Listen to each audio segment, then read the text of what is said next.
Hello, BookTube. Welcome back to the History Shelf. I'm your host, Peg. Today we have a slew of new releases from the good folks at Bloomsbury and Osprey Publishing. So it is military history time here at the History Shelf.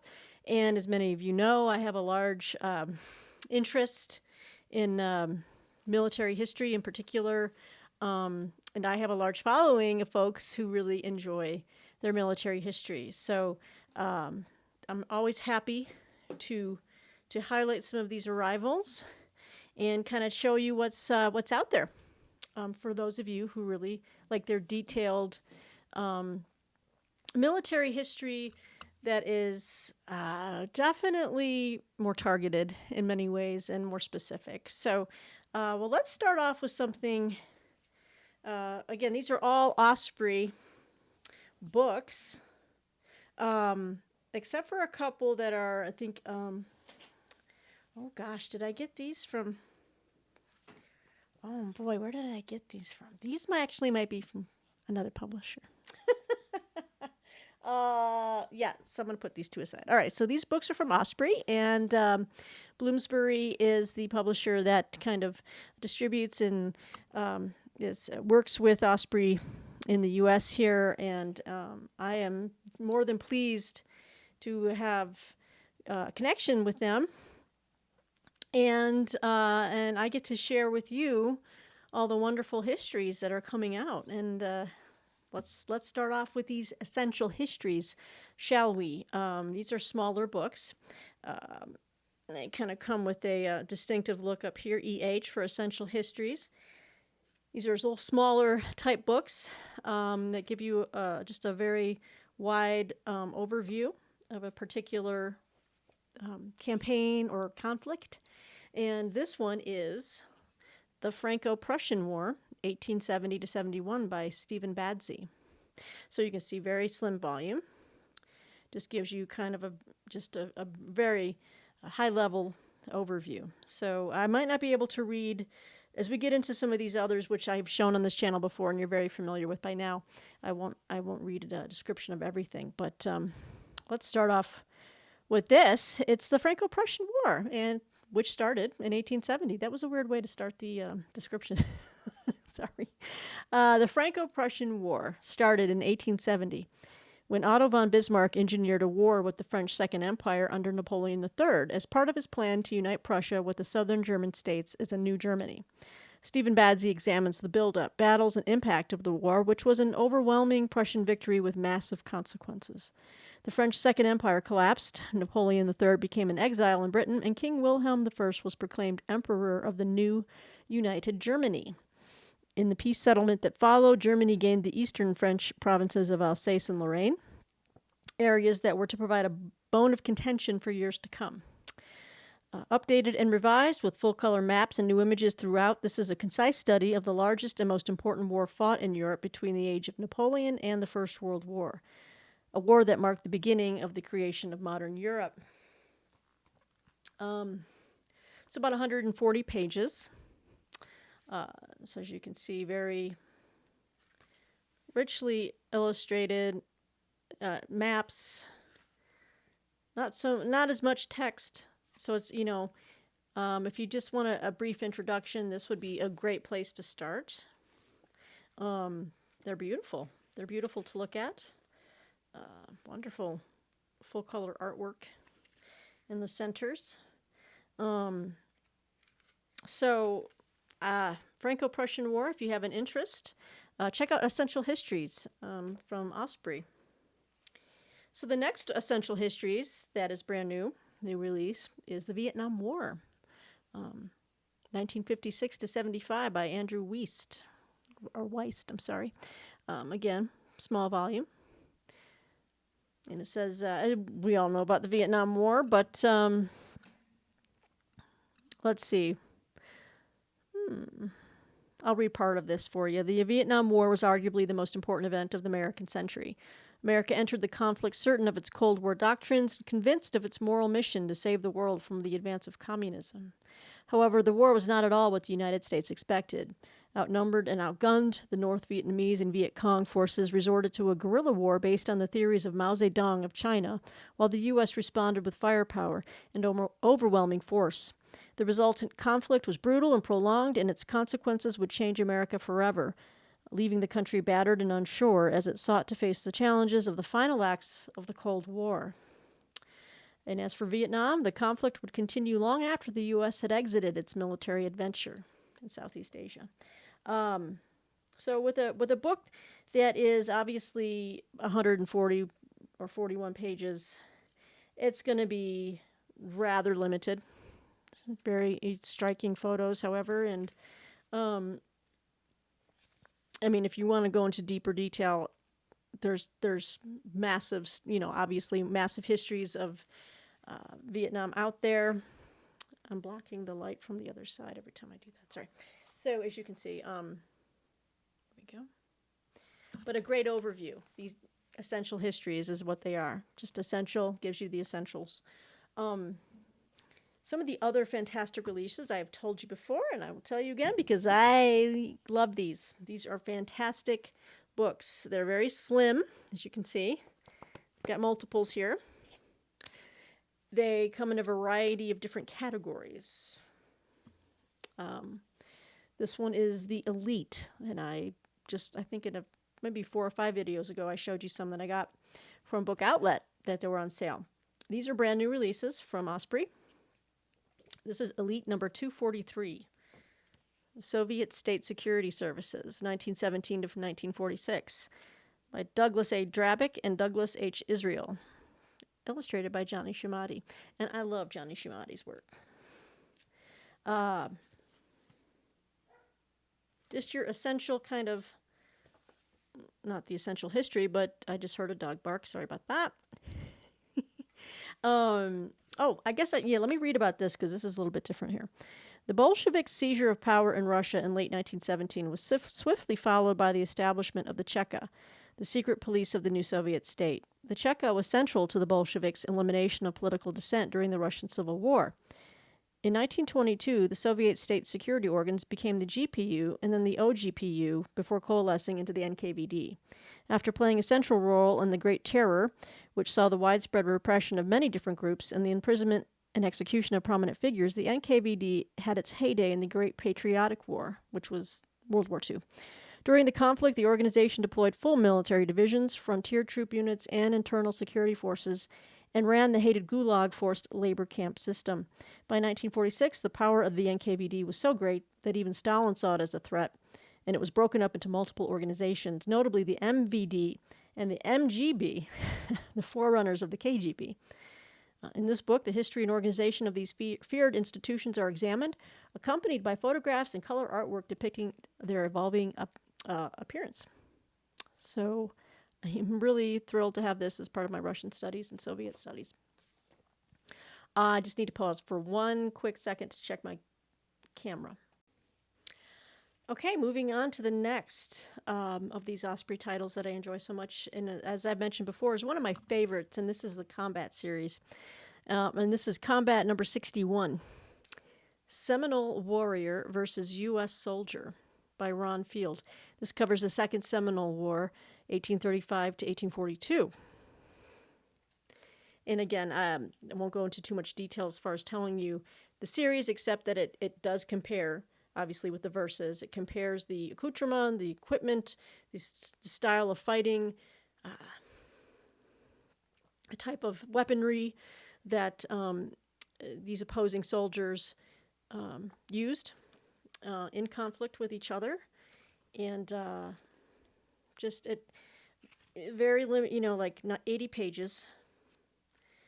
Great maps, wonderful artwork. I just love the artwork. I can't can't say enough about the artwork. I just love it. That's beautiful. So this one covers the Second Seminole War. So during the 19th century, U.S. forces confronted the Seminole people in a series of bitter wars over the fate of Florida. After the refusal of the Seminoles to move west to the Creek Reservation in Mississippi, the U.S. government sent troops to bring Florida under federal control, marking the beginning of the Second Seminole War. On December 28, 1835, troops led by Major Francis Langhorne Dade were ambushed and massacred en route to Fort King. 2 years of guerrilla warfare ensued as the Seminoles evaded the troops sent to defeat them. Ordered to hunt down the Seminoles, a U.S. force led by Colonel Zachary Taylor incurred heavy losses at the Battle of Lake Okeechobee, but the Seminoles were forced to withdraw. At the Battle of the Loxahatchee River, forces under the command of Major General Thomas S. Jessup encountered a large group of Seminoles and met them with overwhelming numbers and greater firepower. Despite their stubborn efforts to resist the U.S. military, the Seminoles were defeated and Florida became a state of the Union in 1845. This fully illustrated study assesses the forces fighting on both sides, casting light on the tactics, weaponry, and combat record of the Seminole warriors and their U.S. opponents during the Second Seminole War.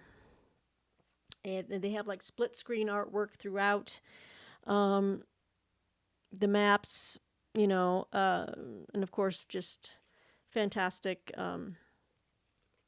just military analysis. So I'm really, really pleased to see that come out. And then we move into one of the Middle East's more, I guess you might call it fratricidal wars in a sense, although they're definitely definitely enemies, just based on religious purposes alone. But this was the Iran-Iraq War, right, of the 1980s. And this is Armies of the Iran-Iraq War, 1980 to 88, by Chris McNabb, illustrated by Stephen Walsh. And this is part of their Elite series, which I just showed you. I probably should have kept those together. This is Elite, number 239. So it's going to compare and contrast the Iran forces against the Iraqi forces through that war. There we go. Iraqi Republican Guard. Lots of photographs in this one.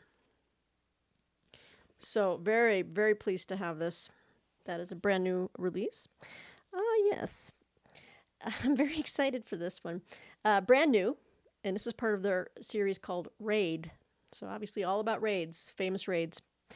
And you know my love, I have a big love of Viking history, and this is the Viking siege of Paris. Longships raid the Seine, AD 885 to 86 by Cy Shepard. Again, small volume, but this is raid number 56. It's fairly new. It's a newer series for sure. Which is a detailed authoritative analysis of the greatest raids in military history. So in this one, it's talking about in AD 885, thousands of Viking warriors sailed up the Seine in search of loot and glory, and the subsequent siege would be a turning point for both Paris and France. Though Paris was defended by just 200 men, the garrison was inspired by the courage of Odo, Count of Paris, and Goslin, the city's fighting bishop. Paris refused to submit. After their first attack was repulsed, the Vikings besieged the city, hammering at Paris's defenses with fireships and battering rams while they pillaged the surrounding countryside. Ravaged by disease, the Parisians held out for a year on the Ile de la Cité until a relief force arrived under the Carolingian Emperor Charles the Fat. I'm sure he loved that name. However, the emperor then allowed the Vikings to rampage deeper inland to the outrage of the people of the Ile-de-France. Eventually, Count Odo was crowned the first king of the Western Franks, and after AD 889, Viking longships never menaced Paris again. Richly illustrated, this book explains the background to the siege, how the year-long battle unfolded, and how it ushered in the end of the Carolingian Empire and the birth of modern France.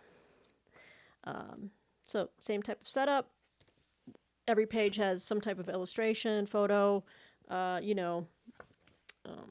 relic, artifact, painting, artwork, and just fantastic, just gives you a nice brief snapshot into that raid And then we go in through to the next series, which I really enjoy, which is Campaign. Campaign is a wonderful overview. I keep saying snapshot, but it's kind of what it is. It just kind of takes you.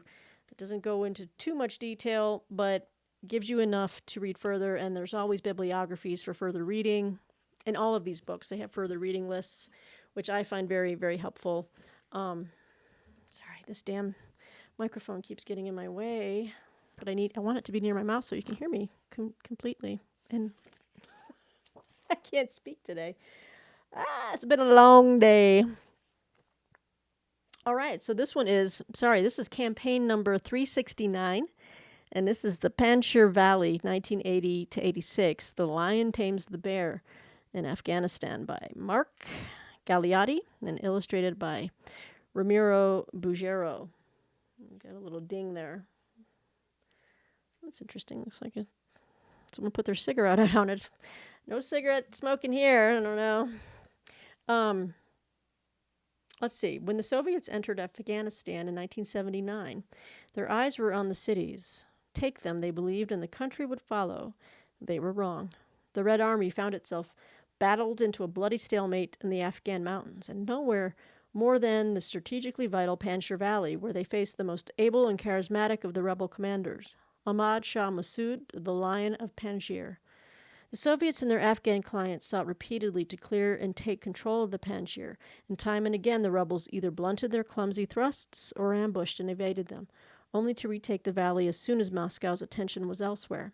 In this work, Mark Gagliotti provides the first accessible but detailed study of one of the hardest-fought struggles of the Soviet war in Afghanistan.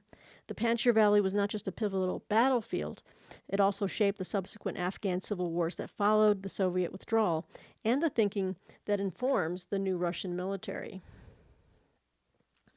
Well, we shall see about that, considering what's going on right now in the world with the Russian military. Wonderful. Look at this topographical 3D kind of map artwork. I just love it. Wow, just more and more. These are fantastic maps. Especially as rugged as Afghanistan is. It's very helpful to kind of just see the elevations in the map work as well. So, brand new in their campaign series, Panchhar Valley. All right. We got another one here. Another campaign. This is campaign 372. And then we go back to the 16th century, and this is Cusco, 1536 to 37, Battle for the Heart of the Inca Empire by Cy Shepard, who wrote the one on the Viking raid, illustrated by Giuseppe Rava. Again, fantastic line of military historical works by Osprey. I love these lines. Love them. Don't think I'll ever own all of them because there's so many, but I'm happy to just you can read these in one sitting, and they're fantastic, and you can keep coming back to them for just the map. Look at this, the maps. Gosh, you just can't find that anywhere else. So what is Cusco? Let's talk about this. In April 1532, a bloody civil war between two brothers ended with one of them, Atahualpa, becoming master of the mighty Inca Empire. Now the most powerful man in South America, his word was law for millions of subjects spread across thousands of square miles, from the parched deserts of the coast to the lush rainforests of the Amazon and along the spine of the soaring Andes Mountains. But the time of the Incas was coming to an end. In November 1532, a handful of Spanish conquistadors led by Francisco Pizarro seized Atahualpa at Cajamarca, extorted his treasure, murdered him, and then marched on the Inca capital, Cusco, to elevate a puppet emperor, Manco, to the vacant throne. In 1536, however, Manco roused his people against the intruders, and the Spaniards found themselves isolated and fighting for their lives. This fascinating book brings the 10-month siege of Cusco to life, analyzing the opposing commanders, their fighting men, tactics, and military technologies, and exploring the key clashes from Sacsayhuaman to Ollantaytambo, and how the outcome has shaped our world today. There's Ollantaytambo. right? I'm trying to pronounce these things. Um, oh, beautiful stuff. Makes a military history aficionado's heart beat a little faster when you see these type of books. Okay, and then also there's a new series, fairly new. It's called Duel. That's the line, right? Duel. And this is Duel 116. This is between the B-25 Mitchell versus Japanese destroyer. Battle of the Bismarck Sea, 1943. And this one is written by Mark Lardis.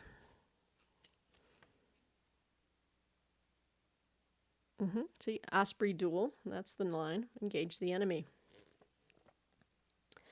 And so the duel line is, it says here,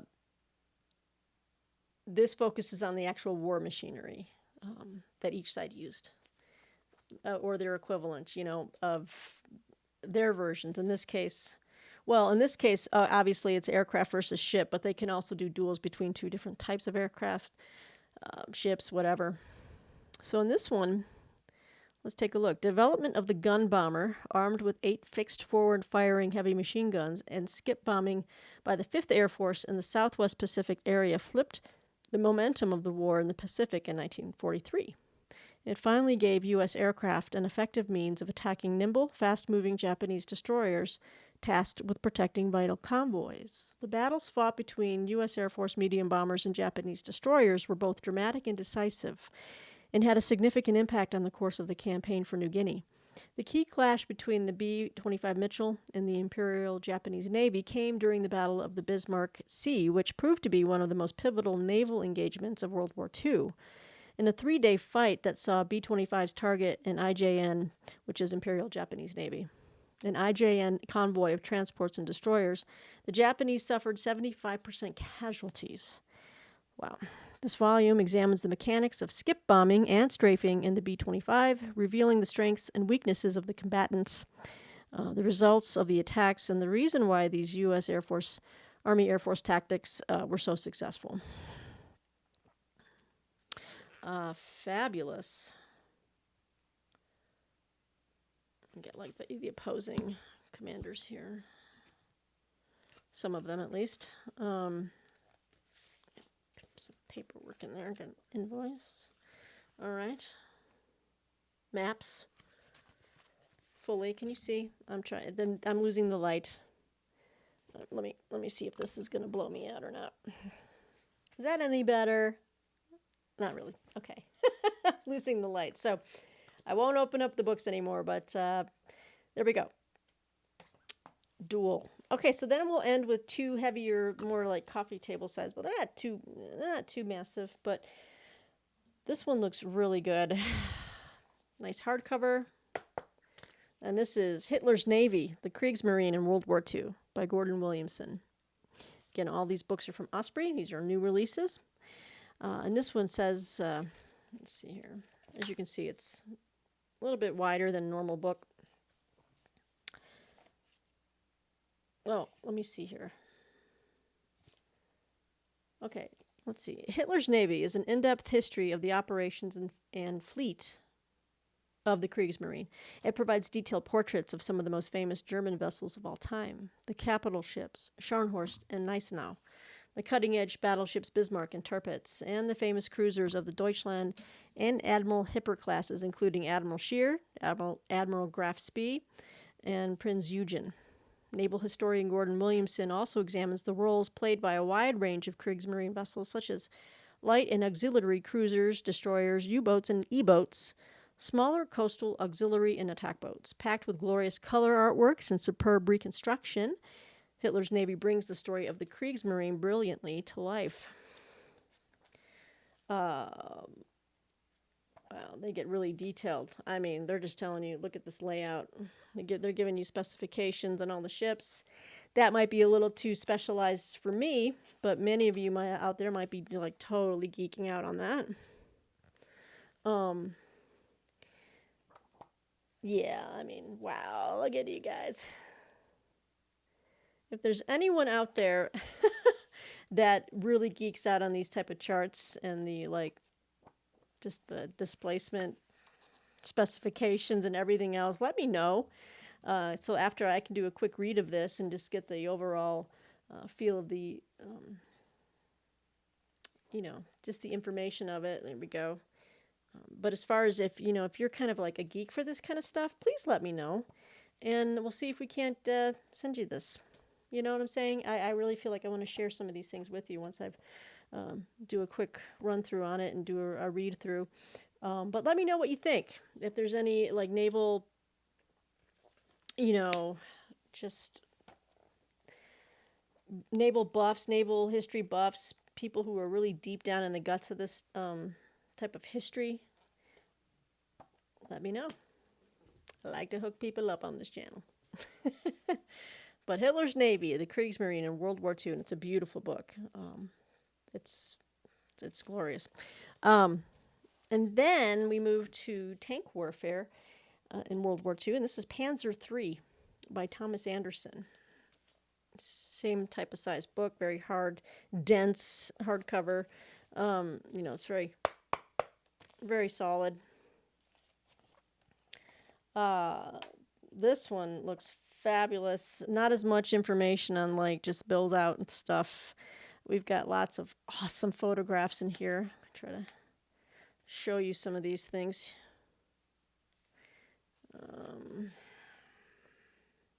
And this is like it on every page. I'm just telling you, there's a ton of stuff. Oh, there are some charts in the back showing, the specs and how the weaponry worked and what the ranges were on the weaponry. But man, talk about some photos you normally wouldn't see in just a standard World War II history. So let's read here. The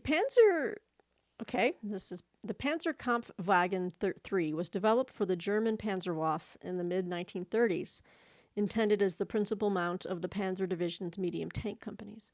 Originally equipped with a 3.7 centimeter gun and 30 millimeter thick armor, it was adequate to overcome Allied tanks in the Blitzkrieg campaigns of 1940, but in later operations, the need for upgrades became apparent, so newer models were armed with a 5 centimeter KWK L42 gun, and extra plating increased the frontal armor to 60 millimeters. This new variant proved successful in the deserts of North Africa, but was caught badly short when confronted by the 7.62 millimeter weapons of the Soviet T-34 and KV-1 tanks following the German invasion of Russia in 1941. Further variants introduced from 1941 to 1943 had a longer main weapon and additional armor, and the Panzer III chassis remained in service as the basis for a number of special-purpose vehicles.